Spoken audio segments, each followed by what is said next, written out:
Anda kembali di Kompas Siang dan saatnya kami akan mengajak Anda menyimak sejumlah cerita menarik dan inspiratif dari berbagai daerah di tanah air dalam segmen Cerita Nusantara. Sudah bersiap dua jurnalis Kompas TV, ada Nadifa Rahma dan juru kamera Dedik di Malang, Jawa Timur, serta Suci Anissa dan juga juru kamera Adi Maulana di Jambi. Kita akan ke Malang terlebih dahulu bersama Nadifa. Nadifa, silakan, ada cerita menarik apa dari Malang?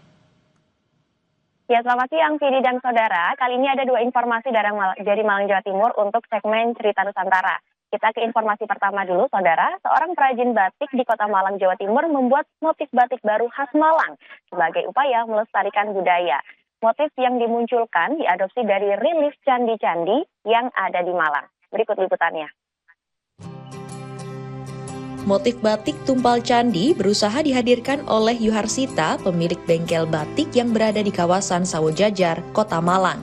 Motif tumpal ini muncul berawal dari upaya untuk melestarikan sejarah yang ada di Malang.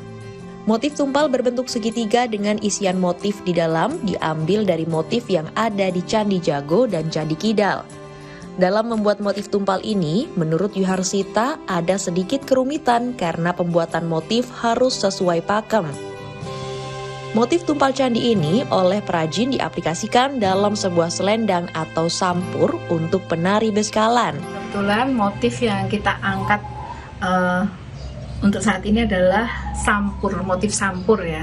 Motif sampur yang digunakan untuk tari yang ada di Malang. Kebetulan kita akan mengadakan tari beskalan massal. Nah, yang kita angkat adalah motif tumpal yang ada di candi-candi Malang. Di sini motifnya itu lebih ke tumpal yang di dalamnya ada motif teratainya. Dan tumpal sendiri filosofinya adalah tolak balak. Untuk satu lembar selendang batik motif tumpal dibanderol Rp150 hingga Rp200.000. Perajin batik motif tumpal Candi Malang ini berharap batik ini tidak hanya digunakan sebagai selendang, namun bisa diaplikasikan pada busana.